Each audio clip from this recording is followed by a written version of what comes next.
Hello Aquarius, Sun, Moon, Rising, and Venus signs. Welcome to your tarot reading here at the Intuitive Teacup. I'm happy to have you all. Please come into this tarot reading with an open heart and an open mind.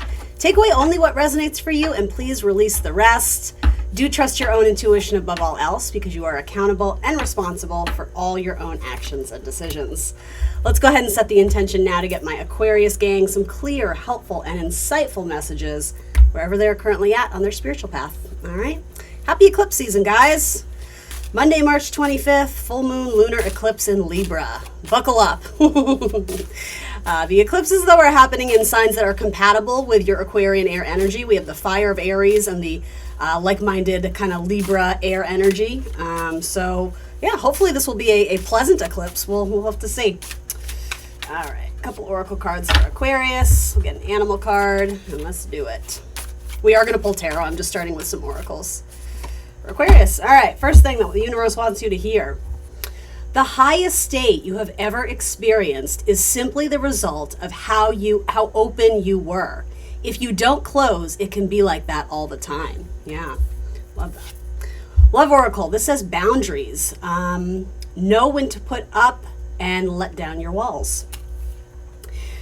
I mean, based on those two cards, I actually think they're kind of saying the same thing. I think sometimes we look at boundaries and immediately think, oh, I got to establish them. But because you're a Saturn-ruled sign, this might be a little bit more loosey-goosey, releasing sort of the rigidity or the constraint or the need to have control over something and allowing things to kind of flow and come in and out. We're at the tail end of Pisces season, moving into Aries season. I feel like there's an opportunity to initiate and engage and start something up with Aries energy, but I am almost getting a message here of like allowing yourself to have fun, allowing yourself to be playful and do something silly and, take this with a grain of salt, but like it doesn't have to be serious and responsible all the time. I think really it's saying lean into the state of openness, and that's going to bring in or yield positive results, maybe miracles, connections, whatever it is. And you have the dolphin. Oh, I associate this one with Pisces. It's very cute, very sweet, very playful, very fun. This is the type of person in your life, they know how to get you to smile. Even when you're in a really bad place or a grumpy mood or you're just not feeling it, this person almost may even annoy you because they know how to do that one thing or say that one thing that gets you to smile, and then you're just like, shut up. Like, they pull you out of it. This feels very romantic relationship to me. It's like you had a really bad day at work, you're venting to your partner, and then like they do that little dance, they give you that little sass, they look you in the eye that certain way, and you're just like, you roll your eyes, but it makes you laugh because they know how to like tickle your funny bone. You may be dealing with a water sign here, Scorpio, Cancer, Pisces. Let's see what it says. As I open to the fish one, that's interesting. So Pisces confirmation for some of you. Let's see. Dolphin. Innately intelligent, a healer, light, and blessings. The gift of the dolphin is beyond what our human minds can grasp. Dolphin personalities are often drawn to the healing arts as they are sensitive to the subtle and enjoy working on a level of spirituality. It's easy for dolphin types to underestimate the impact that they may have in the world. These creatures play such an important role in the wheel of karma that coming in contact with a dolphin type will change the entire course of your day and thus your life. This card can also indicate a profound blessing is on the way. Yeah, it's funny. I mentioned the word like open yourself up to miracles. That's not something I would typically say. That's not really my reading style and not my vocabulary. So that felt like a message that was just kind of channeled there. Be open to a miracle arriving. So when this card is in balance, it means an active healer, strong spiritual practice. When out of balance, it's someone who underestimates their own power and impact. And then to bring it into balance, hang out with like-minded spirits. Some of you are literally like hanging out with spirit guides. I just got that like relaxing, chilling with your tarot cards, talking to spirit, talking to source, to the universe. That's very interesting. This feels lovely. Don't be afraid to have some fun. It's okay. Smile. Don't take it so seriously. There's always going to be ups and downs in life. There's always going to be challenges and adversity and hardships. It's how you choose to deal with those and walk through the fear or walk through the chaos, knowing that you do have control over your internal balance, Aquarius. You have control over your reactions to things. And I know you know this, right? But that's wanting to be reiterated in the message here. For some of you, there's a conversation about standing up for yourself. That may have to do with boundaries. If you feel like somebody recently crossed it or let you down or disappointed you, you may have thrown up your walls or thrown up your guard. But I think a lot of you, you're being encouraged, or you already feel inspired to sort of there's a word on the tip of my tongue. It has to do with like let down the floodgate and allow things to flow back in again. If it's been pent up or agitated, or there's an agitated energy where things have been held up or bound up or in almost like in hangman mode. It's like because you put your guard up, someone wasn't able to get through. There was no access to you. And so for a lot of you, you decided to let your guard in and metaphorically like let the water flow, like let the floodgate open again. And so with that, I think there's going to be some sort of cathartic interaction or conversation that does allow for healing, but it does have to address some energy where there was hurt feelings or emotions were at play here, and then it's like we're trying to get them back in it, like quite literally into a playful state so that we can embrace like a new chapter of happiness or get back to the way things were, sweet, innocent, cute, fun. All right, so in regards to the tarot, what does the tarot want to tell Aquarius, particularly during eclipse season? Sticking right out. The Hermit. All right, wisdom, soul searching, possibly going off in a more independent or self-sufficient direction. But it's funny, as I said that, you're also being reminded you don't have to do it all yourself, though. You can still have your independence, you can still have your freedom, and you can still collaborate with people because you both value and benefit from it. There might be another Aquarius coming into your life, or a Virgo, Scorpio, playing a prominent role, a key figure in your life. It's funny, the Hermit is about to put his star in the lantern. So for some of you, you're about to embark on a new spiritual path, but that path hasn't been illuminated to you yet. So it's almost like the subconscious inner workings, like your intuition is telling you there's like an upcoming trip, or if it's not physical distance, like, going on a journey or an expedition, like it could be that. For some of you, it's travel. Others of you, it's like a spiritual journey. It's like a soul journey. And so a lot of you just might be doing more research and fact finding about, especially regarding certain aspects of spirituality or healing. Some of you may be embarking on a journey to become some sort of healer or advisor or teacher or mentor or coach or someone who provides inspiration and wisdom to others. But it's like the path hasn't totally been made clear yet. It's just like this inner feeling. It's this inner working that it's stirring around in you, but you haven't necessarily taken the action to move forward yet. That will probably come in Aries season, I would imagine, but something about the timeline of a Scorpio, it's held up, but something may come back around with a Scorpio, I'm hearing. Or if it doesn't have to do with a Scorpio, symbolically, it's the sign of something is going to come back in a changed and transformed way. So you didn't miss out on the opportunity, but divine timing was at work here. There was a Saturn energy being presented where it was about obstacles and challenges and adversity and delays, but it was in order to make you stronger and for you to become the master at whatever you were trying to achieve before you maybe got, I'm hearing subsided, that's not what I'm trying to say, before you got distracted by maybe another energy, a friendship, a romantic connection, another job, whatever it was. There was something that you had to do for yourself. And for a lot of you, it may have had to do with your own spiritual healing, or just healing in general, healing from illness, recovery, overcoming some sort of loss or an obstacle that you recently faced, some sort of challenge. Okay, so something is about to be dropped in your cup unexpectedly. It's like, metaphorically, you're about to take a sip of something and then something falls in the cup that you're about to drink from and it like splashes back at you. It's unexpected energy, and I don't know if you like it. Something about the splashback almost talks to me about repercussions and karma.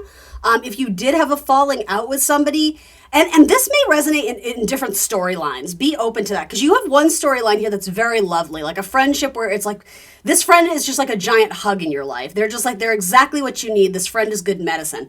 There's an agitated, maybe air sign, maybe water sign also in your life who, that could be the Scorpio energy too, a little bit revengeful or vindictive or wanting to clap back at you for something you did or something you said, but it's not operating from a place of, hey, you crossed a line with me and I need to address that with you. It's very much like fine, if you're going to do that, I'm going to do this. Like, I'm going to one-up you. It's very immature energy. It's very immature energy. It probably has to do with a dating prospect for some of you. Others of you, it could quite literally be a child having like a temper tantrum. You know, metaphorically, that's how I would describe it. So even if it is your dating life, you may have tried to let someone down easy and they may have been very wounded or taken offense to it. And so they're clapping back at you with some sort of sassy text. And like, I'm not saying this is what it is, but just to give an example, it's something where it's very low vibe. It's like, well, I didn't even like you that much anyway. It feels very much like I have to get the last word because my ego has been severely wounded or bruised here.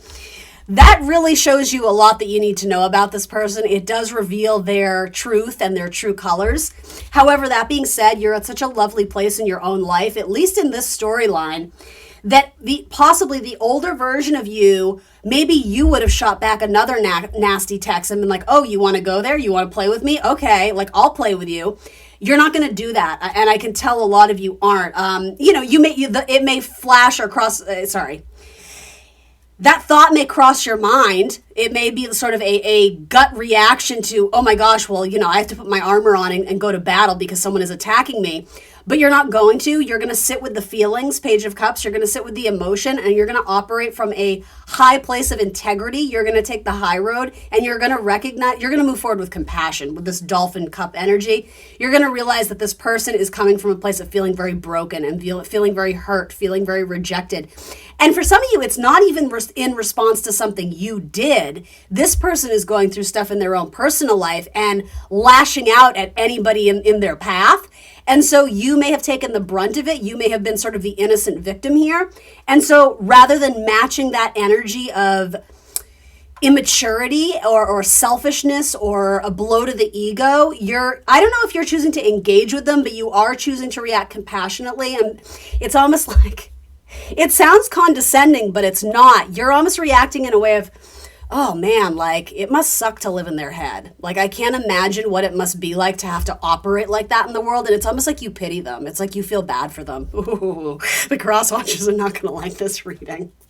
Keep in mind though, there are multiple storylines coming through. So I'm not saying this is all the same person. I mean, quite frankly, for those who are single and looking, you have a couple different dating scenarios coming through here. This is not all one person.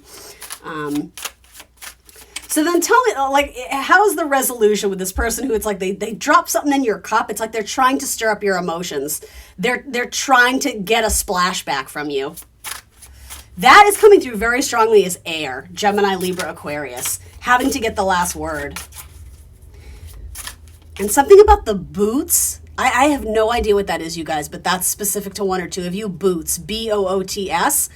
I don't know if they have a specific pair of boots they always wear, or if that's like a nickname, or there's some funny inside joke you have about the boots or okay, I also just heard the boobs, B-O-O-B-S, something about the boobs, or I don't know what that is, you guys. That's okay, sorry. Anyway, that's a confirmation for one or two of you. And that to me was being relayed with humor. So that says to me, if whatever I just said there made sense to you, you guys are going to smooth things over, but you're dealing with someone who they're reacting to life's challenges right now, and unfortunately you are in the crossfire of it. But something about humor is going to help reestablish this bond or this connection, or at the end of the day, I think you're going to be able to laugh at it, but it might be too soon. It might be too sensitive. This person might be feeling too vulnerable. Maybe give it some space and time, but I think this person reached out because they genuinely missed your connection. They wanted to be with you, and so them getting the last word, it's like they could have just accepted your truth and moved on, but instead they're choosing to re-engage it, but they're not doing it in a healthy way. Yeah, they're not done. Something has ended, or there's been some sort of misinterpretation of a finality here. And again, this is only for those who want it, but something here, again, Scorpio, Aries, I don't know, some of those signs are coming through. It's like they want to revisit this. There was a fight though. There was a battle. There was an argument. There was an exchange of harsh words, or one person vocalizing something that was very harsh, brash, ugly. It's like war mentality. They were hurt. At the end of the day, it's their pain that is speaking the loudest. The Page of Swords. I think you're open to having a mature conversation, and quite literally, look at this. The bird is flying back. I don't even think you have to do too much. You not responding to their little hissy fit speaks volumes. Honestly, Aquarius, I would give this time. They're going to circle back around and be like, hey, I'm sorry, can we talk? Because you didn't take the bait. That's what it is. They wanted you to splash back. They wanted you to be offended. They wanted you to come at them with angry energy so that they would feel validated in some capacity. And so your silence speaks volumes. It's leaning into your maturity and operating with high emotional intelligence and integrity. This person knows. They see that. They're going to fly back around. They're going to swoop around to offer you an apology or to see if it's safe to communicate with you again. Because they want you in their life in some capacity. Now, do you want them in yours? I don't know. That's entirely up to you. There's definitely an assessment card of, do we continue to build together? Is there something we can forge from here, or do we cut our losses now? The Seven of Pentacles, it's all about the assessment in terms of what we're growing, who we're growing with, what we're cultivating, and like, are we pleased with the results, or do we need to go back to the drawing board and fix something? Or, is it abandoned ship? There's a lot of scenarios here. But the Hermit ultimately is putting the star in his lantern, which is a sign to me that healing is in order here, shining some dim light on it. I feel like this person wasn't operating at a high vibration here. Tell me about this happy little, I'm calling it Pisces energy, but it doesn't have to be a Pisces. This is that playful friend or that playful romantic partner, husband, wife, whoever it is. They know how to get you to smile on your darkest days. There's something just really lovely about them. You guys are going to start a family. You guys are going to have kids, or if you're already with them, you guys are going to take your family on a vacation because you've earned it. You deserve the rest. You deserve the luxury. Spend a little bit of money because not just to make yourself feel good, because it's warranted. You can deserve it, or you do deserve it. I think a lot of, people with strong Saturn can be very like, what is a good word for it? Stingy, you know what I mean? Being very careful with every penny. And I'm not knocking that. I think that's a fabulous skill to have. But you may actually be missing out on some sort of fun opportunity or enjoyment, pleasure. I'm hearing words like that, luxury. Like, spend a little extra money. I think a lot of you do have a safety net. You do have, the idea of saving your pennies for a rainy day. That rainy day has come, only the sun is shining very bright, but it's like, go off and do the fun thing. You've earned it. You deserve it. There's a very happy, beautiful storyline that, quite frankly, may pull you out of whatever drama this is, where you can completely disengage from it and just be like, I'm just going to do this because it fuels my energy. It stokes my fire. This seems to be taking away from it, diminishing it. It's chaotic. It's crazy. It's full of drama. Like, I just gotta, we get literally boundaries. Like, I'm going to separate my work stuff from my personal stuff, and I'm really going to enjoy this. Or vice versa. Maybe this is a best friend. Strong Tauri and Libra energy with the Venus stuff coming through. I do think that also speaks about the eclipse, which is taking place, full moon in Libra. So where would that be for my Aquarian risings anyway? Libra, Aquarius, Gemini. So that would be like, okay, 9th house travel for a lot of you. Travel, research, spirituality, education, something coming to a conclusion or closure, or something being illuminated to see and take some sort of opportunity in those areas of life. Something to do with your children's education too might be coming through, but whatever it is a positive message. There could be an unexpected windfall of money too, and I'm not saying it's huge, but some sort of unexpected gift or some sort of, it allows you to take a breather. It allows you to take a day. Someone may give you something or help pay something off, or it's really beautiful. And for a lot of you, it allows you to spend more time with your children or to engage your inner child and do something fun and silly and playful. All right, any last things for Aquarius that I can share with them? Any last things for Aquarius? Is there any other thing that wants to come through that I missed or we need to underscore? Saturn, wisdom. Yeah, passing on wisdom to children, passing on wisdom to literally everybody in your life. You stepping up into some role as mentor. That thing we said about your silence speaks volumes, that in itself is allowing people to experience their own karma, because someone, again, came at you in a lower vibration, in a shadow way. And so rather than mirroring that back and giving them a taste of their own medicine, you're taking the higher road, and there's wisdom, and this person is being the recipient of a very beautiful lesson that I'm not saying it's because of you, but you did impact the situation. And yeah, you had a greater impact on this person than you realized. They actually learned a lot from whatever went down between you. And for a lot of you, this person's going to return. I would say for 90% of you, it's not done. It's not over. Because quite frankly, it might, I feel like I keep saying that. I don't know why. It might be someone that you didn't choose to work with. This could be a colleague or a team dynamic. And it's like you got some sorting of things out to do. But you have the higher road. You have the more advantageous viewpoint because you see that the childish games they're playing has a lot to do with them and nothing to do with you. So Saturn is all about wisdom, but it is about responsibility and seriousness. But because you have the dolphin here and boundaries, there needs to be, and not only that, the full moon eclipse in Libra, balance and harmony. We need to incorporate both. We have to find a happy medium between the seriousness and the responsibilities of life and the joy and the freedom and sort of the happiness that's available to us that we might not actually be seeing or taking advantage of. All right, Aquarius, that's what I got for you. Thanks for joining me today, guys. I appreciate it. Please show me some love and hit the like button. If you want to subscribe to the channel or leave a positive comment, I would greatly appreciate it. Make sure you hit the notification bell so you'll be alerted when I post my readings in the future. And if you want more content from me, I am on Instagram and Facebook as The Intuitive Teacup. Thanks for joining me today, Aquarius. Sending you all the best, and I will see you soon for more tarot. Bye, guys.